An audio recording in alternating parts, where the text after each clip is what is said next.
Welcome back to another episode of the Account for Your Life podcast. This is Jay Moore, the Healthy Accountant, helping you to account for your life.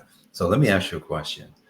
When the creator of the universe comes to you and gives you an assignment, how do you take it? What do you do? Do you do it? Do you get afraid? Do you wonder if someone's actually talking to you? You know, I was inspired by the movie Book of Eli. If you haven't seen it, go check it out. Denzel Washington's in it. He plays a masterful role of Eli, the Bible carrier. That's what I'm naming him. So, and I just want to kind of give some understanding, some context to faith. And the movie really shed some light on what God is doing in my life. And I want to share that with you today. Hopefully, you know, what I share today will help not just you, but it really will help your soul and everything that you know that you have to do in this life. So a few years ago, I wrote this book. It's called Next Level Faith, Moving Mountains in Uncertain Times. And God called me. God said, hey, I want you to write a book and I want you to write it on faith. And I said, well, who am I? Like, come on now. There's tons of pastors. There's tons of evangelists and people that have way more knowledge about the Bible, probably about faith, than I could ever have. And see, the thing is, when God gives you an assignment, it's uniquely for you, and it doesn't really have anything to do with anybody else. I was afraid. So that question that I just posed to you about, you know, what would you do or how would you respond? I'm going to tell you how I respond initially. Initially, it was just like, oh, I don't think I can. See, how does it really work to walk by faith? That's the question we're going to ask today. And something interesting happened right between 4 o'clock this morning and 6 a.m. this morning. And it blew me away because I had heard this concept. I know about this concept. I even have probably used this concept many times, but it was something different today that when I woke up, I wasn't trying to do it, but it was almost like the mission came clear. And it says, look, it didn't have anything to do with my mission. And I'm going to share, listen, do not leave this broadcast or podcast, because what I'm going to share with you today in this video, it's going to seem oversimplified because you've heard it before, but I think I'm going to say it in a way that's going to stir up something within you that's going to help you, to see how faith really works. There's a scripture that I love it. I've heard it. I never looked it up. I just heard what people said. But when Denzel Washington said it in the movie The Book of Eli, it hit a little different. Now, for those of you that's just kind of jumping into this conversation, I got to give you some context here. A few weeks ago, I started talking about how I think it was 100 days left in the year, and and how if we learn the art of acting, if we figure out, wait a second, what I want in life requires me to play a role, and how do I learn how to play the role that I would like to play in this life? And I said, well, why don't we go back and look at some actors? Let's go and look at your favorite actor, study the movies that they've done, look at the parts that they've had in those movies, and then really dig into it to figure out, well, what was really happening and how can I use it? So I looked at a few movies of Denzel Washington, but I because the Book of Eli was literally my language, I said, I'm going to study this movie. I probably watched it 4 times in the past couple of weeks. And every time I watch it, it hits a little bit different because I'm watching a movie and I'm watching a person act out a scene. You know what's interesting about movies is that when you see a movie in its entirety, the way that they put it together scene by scene. So the way that we see it doesn't look anything how it's done. So they go from like, ha, ha, ha, to all of a sudden going in the character for a couple of minutes, and then they're done with that scene. But we see it as a collection. So a person that has to go from talking to somebody about, hey, da, da, da, da, and then all of a sudden they're doing the scene, and they're actually the person, that takes even more skill. So the context of all of this is based on that. Just in case if you didn't know why I'm really digging into this movie. So in the movie, Denzel Washington is, I think the lady that was playing his supporting actress, her name was Solara in the movie, and I think her real name is like Mila something. And so Solara is with Eli, and she doesn't know anything about the book, right? Because no one has ever read the book. No one knew about the book. Eli had the only Bible that there was on the planet. And so Eli's got this Bible. They're trying to get across to the west, and they're walking. And she was like, well, you're going west, but do you even know where you're going? Do you even know where you're going when you get there? No, I don't. I just know that I know. And so she says, what is, he says, you walk by faith and not by sight. So he quoted the scripture that's found in 2 Corinthians 5:7. And what's interesting about when you read 2 Corinthians 5:7, I pulled it up in the Bible app, and it's in parentheses. The way that it's written there, it was almost like an afterthought. Let's just put this in here based on what the context, because right before it in verse 6 it says, therefore we are always confident, knowing that whilst we are at home in the body, we are absent from the Lord. Verse 7, for we walk by faith, not by sight. So how does it really work to walk by faith, not by sight? I'll share that with you in a second. So Laura asked Denzel, Eli, she says, hey, well, what does that mean? He says, well, faith is when you know something that you maybe don't really know, but you know that you know it. That was one of the best explanations of faith that I've ever heard, because it wasn't, Hebrews 11:1, now faith is the substance of things hoped for, the evidence of things not seen. He didn't quote that. He just says, well, faith is when you know something that you don't know, but you know it. And he's on a mission. Keyword, he's on a mission for the Creator. He said he heard a voice audibly, literally as if someone was speaking to him, but he said he heard it from inside himself. When I saw that part, I was like, wow. Because just because I hear something don't mean you're going to hear it. You have no context to what I've heard when God said something. I have no context of what you heard. So that's why it's important to walk by faith and not by sight, because when we go to share, hey man, I know this thing called faith. I can teach you all you need to know about faith. I can show you how to walk by faith. I can show you this. Like when I start talking like that, people look at me like, well, what are you talking about? Like, you don't know how to do that. Like you're not a pastor. You don't have the skills, or you haven't gone to school for that. And blah, blah, blah. Right. They didn't hear it. They didn't get the memo from the Creator. So it's important that we walk by faith, something that I know, even though I don't know, but I just know I know it. And not by what my physical eyes are telling me.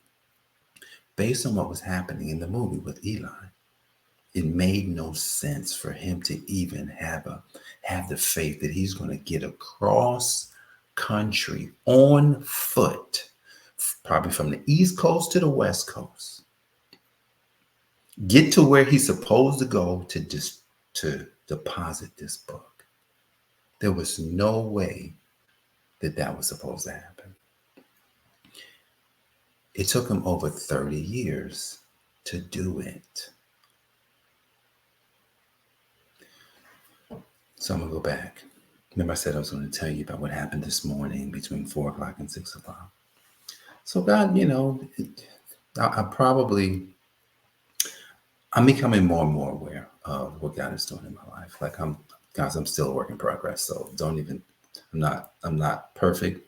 I'm so flawed. And I'm hard-headed. I'm hard-headed. God wakes me up every morning.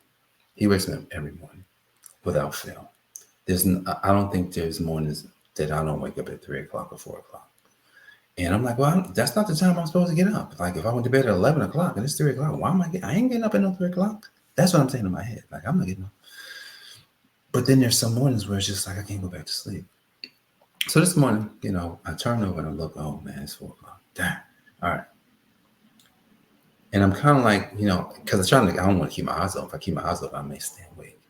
So then I'm sleeping. I have my eyes closed. And all of a sudden, he starts showing me how to walk by faith. He says the first thing you got to do is remember all the stuff you already got. What do you already have?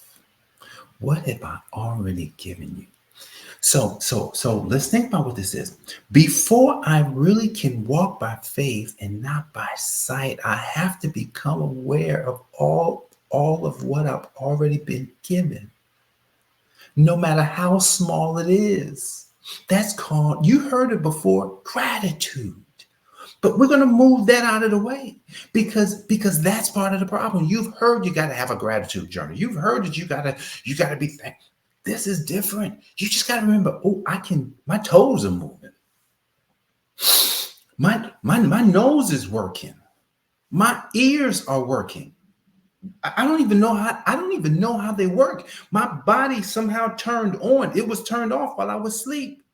My eyes are working. What is that? Wow. I can feel this. My muscles are here. My arms are here. My legs are here. Like I got a neck. I got a head. I've got eyebrows and I've got hair coming out of my head. I've got muscles. Oh my, wait, huh? I got blood running through my veins. What? There's so much air. Oh my goodness, I can breathe. We ain't even got started yet. I've got this family member and that family and this friend and that friend and this class and that class and this school and this degree and this money in the bank and this money in the stock market. Like I'm like this business and that business and this partner and and you can go on. This son, this daughter, this wife, this husband. Like you go on and on. I came through yesterday. Oh my goodness. Like the millions of things you've already been given. Why don't you count them every day? And God had me. It was so many things. It was overwhelming because it's God. I'm like, Creator. Like, He says, yeah. I want you to think about everything so that it's easy to walk by faith and not by sight. It's easy because it has nothing to do with what's in front of me. It has everything to do with what's behind me. I love quoting Philippians 3:14. It says, forget the past, press toward the prize of the high calling.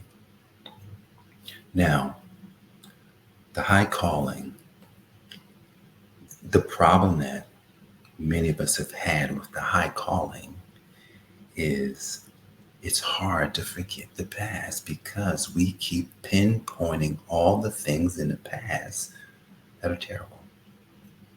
But when we pinpoint all the things that the creator of this universe has already done in us, through us, for us, the things that we've never seen, pressing toward the high calling, that is outstandingly easy. I sat there in the bed this morning. I don't know, well, how did I get here? See, you got to check something out. See, God will use, the creator of the universe will use any means necessary to get his point across, to deliver to you and to me exactly what we need to know and how we need to know it. So here I have this book, Next Level Faith, Moving Mountains in a Certain Time. We did a quick talk about the first chapter yesterday. But then when I said, well, let me look at what's in the second chapter, because we're walking by faith and not by sight today. And I turned, I said, oh my goodness, there's a story in here of a guy named Charles Blondin. Shout out to my friend Simona Watts, who contributed to this book.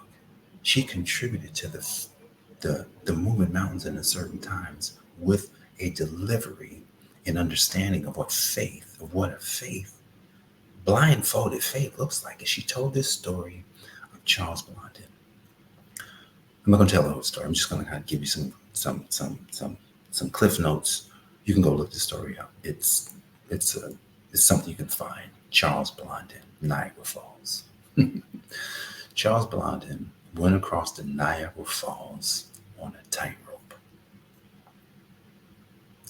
Yeah, he went across the Niagara Falls on a tightrope, and no one thought he could do it.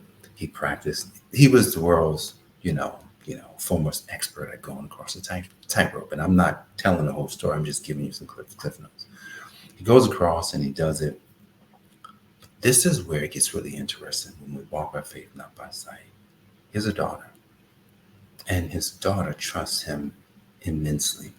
Blondin says, I'm gonna push a wheelbarrow across.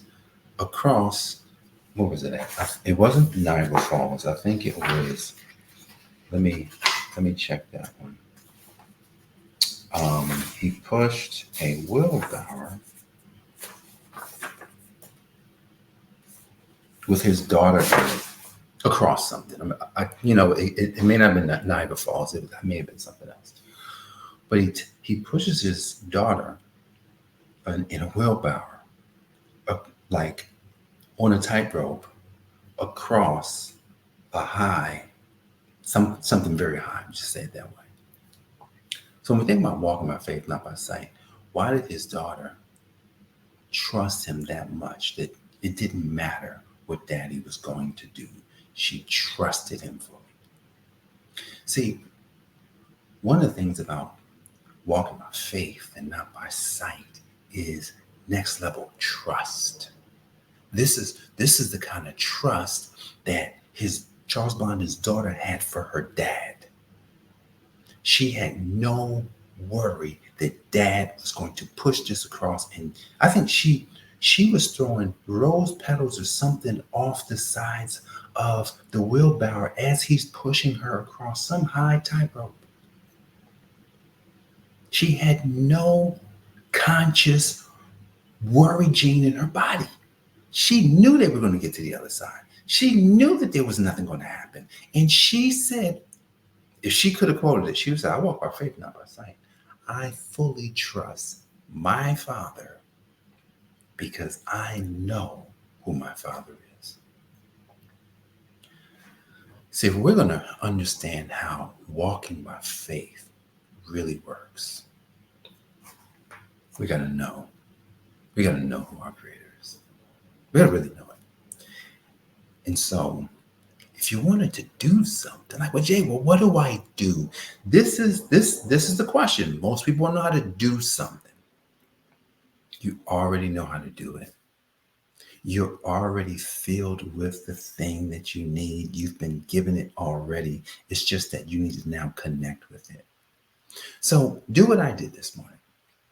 Go find I don't care how small it is. It could be the fact that you were born in some hospital. It could be the fact that you lived in a certain area and look at you now. Like, whatever. You could write down millions of things. You could go on and on. You could probably not ever stop writing. All of the things that you have been blessed to come through, the things that you have been blessed to have, all of the things that you have been given, literally, that's where you start.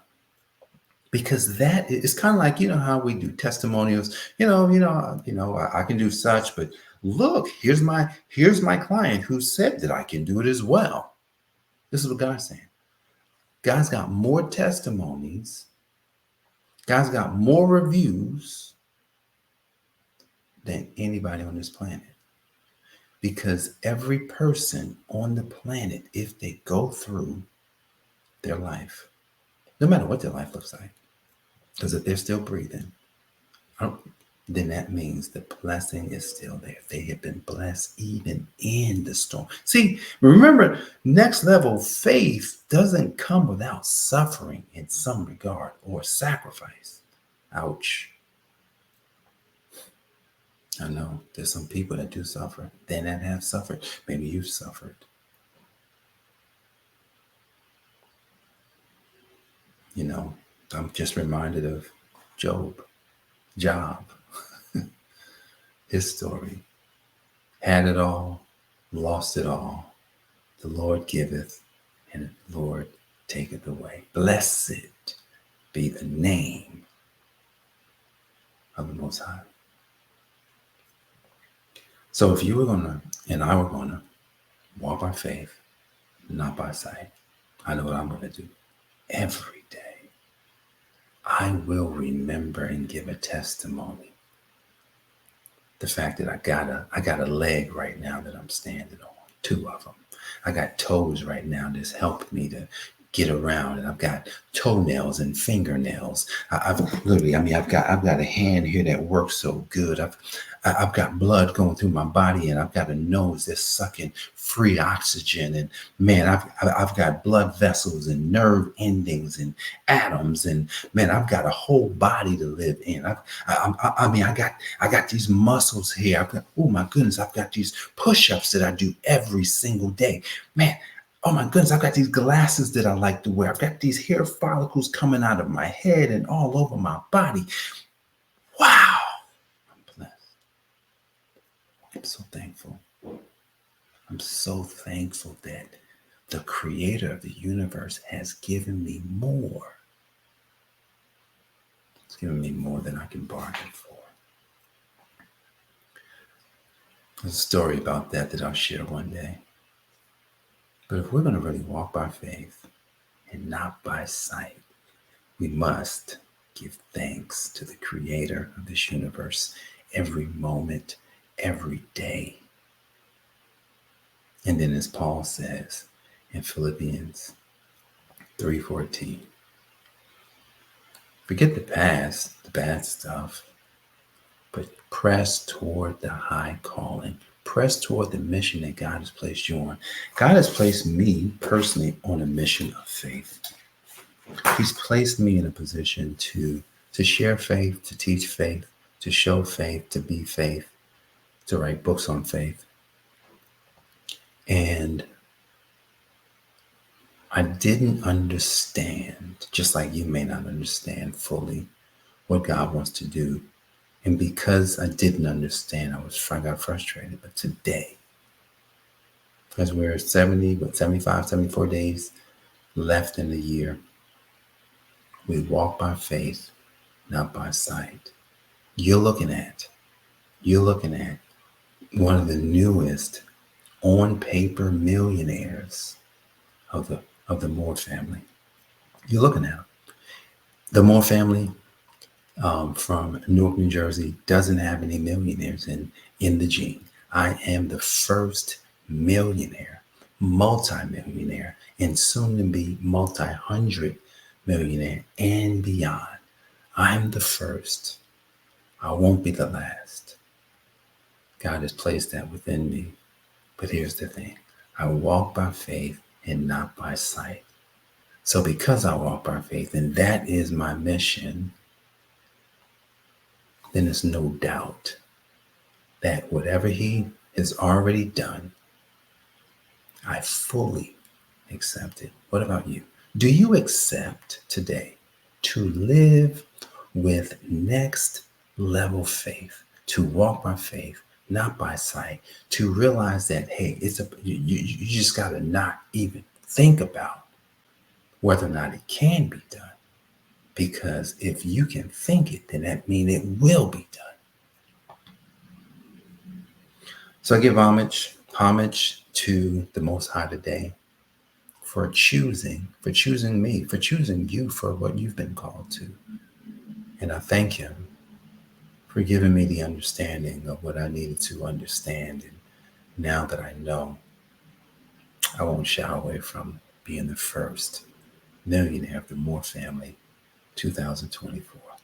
Guys, I want to thank you for joining me for this episode of the Account for Life podcast. This is Jay Moore, the Healthy Accountant, the first millionaire of the Moore family, 2024. God bless. I'll see you on the next one. Peace. This has been the Account for Your Life podcast with your host, the healthy accountant himself, Jay Moore. Until next time, make it a great day.